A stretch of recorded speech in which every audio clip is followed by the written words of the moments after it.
Bayangin, sebuah negara sudah diserang, presidennya diculik, terus negara yang nyerang itu ngambil alih pemerintahannya. Seolah-olah kedaulatan negara itu nggak berlaku buat dia. Media page run by the White House posted this video you can see here. It shows Mr. Maduro entering the Drug Enforcement Administration headquarters in New York. Mr. Maduro and his wife Celia Flores had been flown to an airbase outside New York after being captured in the capital Caracas. He was then transferred to Manhattan, where he was indicted on drug trafficking and weapons charges. Di awal tahun 2026 kemarin, dunia sempat dibikin heboh guys. Presiden Venezuela, Nicolas Maduro, dikabarkan ditangkap oleh militer Amerika Serikat. Dan bukan di medan perang, tapi di kediamannya sendiri, di Caracas, Venezuela. Nah, yang bikin situasinya makin panas, semua ini terjadi di bawah pemerintahan Donald Trump. Sekarang pertanyaannya guys, kenapa sih Amerika sampai berani sejauh ini?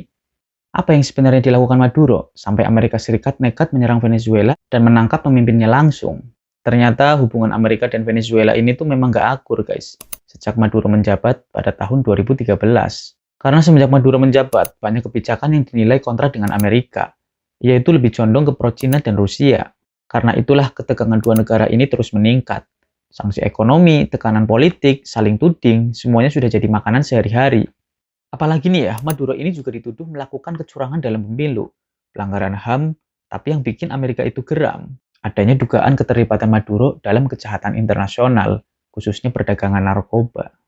Tuduhan-tuduhan ini bikin Maduro bukan lagi sekedar lawan politik guys, tapi juga dianggap sebagai ancaman.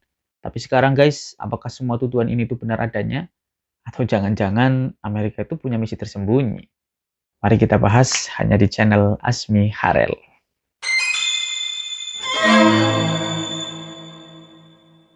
Sebelum aku bahas kronologi penyerangan Amerika, aku mau ngajak kalian mundur sedikit guys. Kita bahas dulu kenapa Amerika itu bisa sampai sejauh ini menyerang Venezuela dan menculik presidennya sendiri Nicolas Maduro. Jadi sebenarnya, sejak Maduro menjabat sebagai presiden dari tahun 2013, Amerika itu sudah mulai waspada guys, karena beberapa kebijakan Maduro dianggap nggak pro-Amerika. Dan sejak saat itulah hubungan dua negara ini terus memburuk. Sampai akhirnya pada tahun 2020, Amerika secara resmi menandai Presiden Venezuela, Nicolas Maduro, sebagai kriminal internasional. Maduro didakwa melakukan narkoterorisme dan dia diduga kuat bersama militer elit Venezuela memimpin kartel bernama Cartel de los Soles. Gak cuman itu, Maduro juga dituduh bersekongkol dengan kelompok pemberontak Kolombia, FIRC. Mereka dituduh bekerja sama menjual narkoba ribuan ton ke Amerika. Karena tuduhan inilah guys, pemerintah Amerika secara resmi menetapkan Maduro sebagai buronan. Bahkan ya, sampai punya bounty loh. Dan angka bounty-nya ini juga tembus 50 juta US dollar. Gak main-main emang ini. Tapi di mata dunia, konflik Amerika dan Venezuela ini nggak cuma soal Maduro sebagai kartel guys. Karena asal kalian tahu saja, Venezuela itu adalah negara dengan cadangan minyak terbesar di dunia. Bahkan lebih besar dari Arab Saudi loh. Makanya banyak yang curiga juga. Jangan-jangan penyerangan Amerika ke Venezuela ini tuh lebih mengarah ke satu hal, yaitu minyak. Dan kecurigaan itu juga akhirnya terbukti setelah Donald Trump sendiri secara terbuka bilang di konferensi pers kalau Amerika memang berniat mengambil alih infrastruktur minyak Venezuela. Dan yang lebih kocaknya lagi guys, Trump bilang Venezuela selama ini tuh nyuri minyak Amerika dengan cara mencabut investasi perusahaan minyak Amerika di Venezuela. Padahal jelas-jelas minyak itu adalah sumber daya milik Venezuela. Mengkocak ini orang. You remember they took all of our energy rights, they took all of our oil from not that long ago, and we want it back, but they took it. They illegally took it. Getting land, oil rights, whatever we had, they took it away because we had a president that maybe wasn't watching, but they're not going to do that. We want it back. Gimana menurut kalian guys?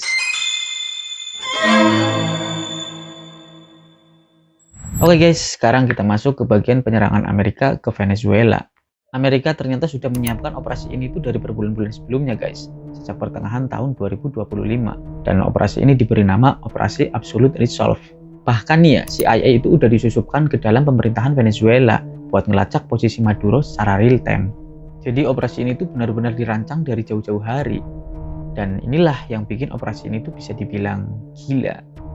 Karena benar-benar sangat bersih dan tepat sasaran. Penyerangan dilakukan pada hari Sabtu 3 Januari 2026 pukul 2 dini hari. Diawali dengan serangan cyber yang bikin listrik dan internet di Caracas padam total. Setelah itu langit di Caracas dipenuhi dengan drone, pesawat tempur, dan helikopter Amerika. Sekitar 150 pesawat dikerahkan, dari jet siluman, bomber strategis, sampai pesawat intelijen. Dan targetnya juga sangat jelas, melumpuhkan pertahanan militer Venezuela, supaya pasukan Delta Force bisa masuk dan menangkap Maduro.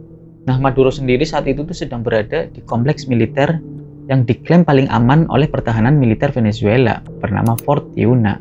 Katanya sih benteng ini tuh anti gempuran guys, tapi nyatanya semua pertahanannya seperti nggak ada apa-apanya di hadapan militer Amerika.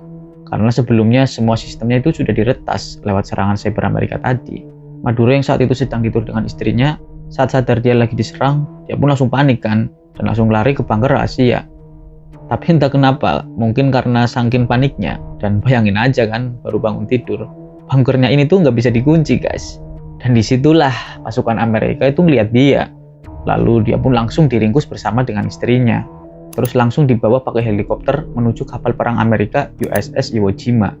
Dan setelah itu tanpa banyak drama, Maduro dan istrinya ini diterbangkan lagi pakai helikopter menuju New York, Amerika Serikat.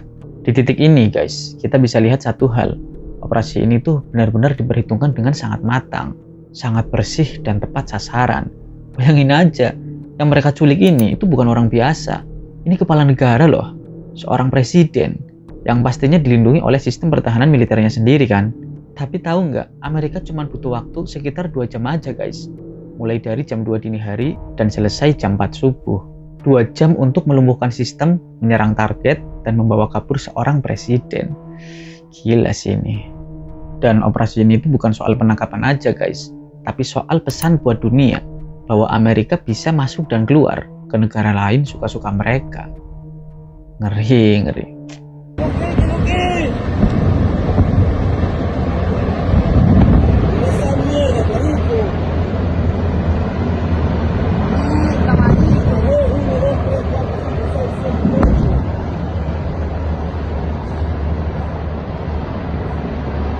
Mamá huevo, qué locura. Moscaí, mira esa mierda, explotaron allá toda esa mierda porque aquí no está explotando.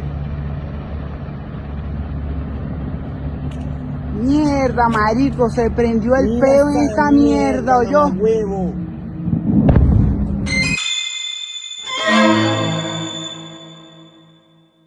Besok harinya setelah penyerangan itu, kota Caracas langsung dilanda kepanikan guys. Nggak cuma bikin kota lumpuh, operasi ini juga ninggalin kerusakan infrastruktur di banyak titik. Dan yang paling berat, operasi ini memakan sekitar 80 korban jiwa. Ya memang sih sebagian besar korbannya adalah tentara, tapi ada juga warga sipil loh guys.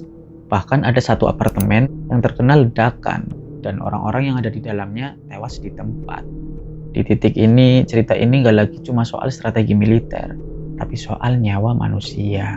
Setelah operasi ini dinyatakan sukses, seperti biasa Presiden Amerika Serikat Donald Trump langsung menggelar konferensi pers nih. Di situ Trump dengan percaya dirinya bilang, operasi ini adalah kesuksesan besar buat Amerika.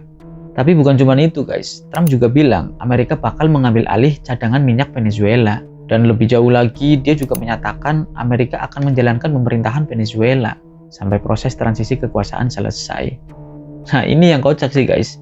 Bayangin, sebuah negara sudah diserang, presidennya diculik, terus negara yang nyerang itu ngambil alih pemerintahannya. Seolah-olah kedaulatan negara itu nggak berlaku buat dia. Dan awalnya kan tuduhan ke Maduro ini karena dia disebut kartel narkoba kan. Tapi kok ujung-ujungnya malah melebar ke penggulingan kekuasaan Venezuela. Kocak nggak sih guys?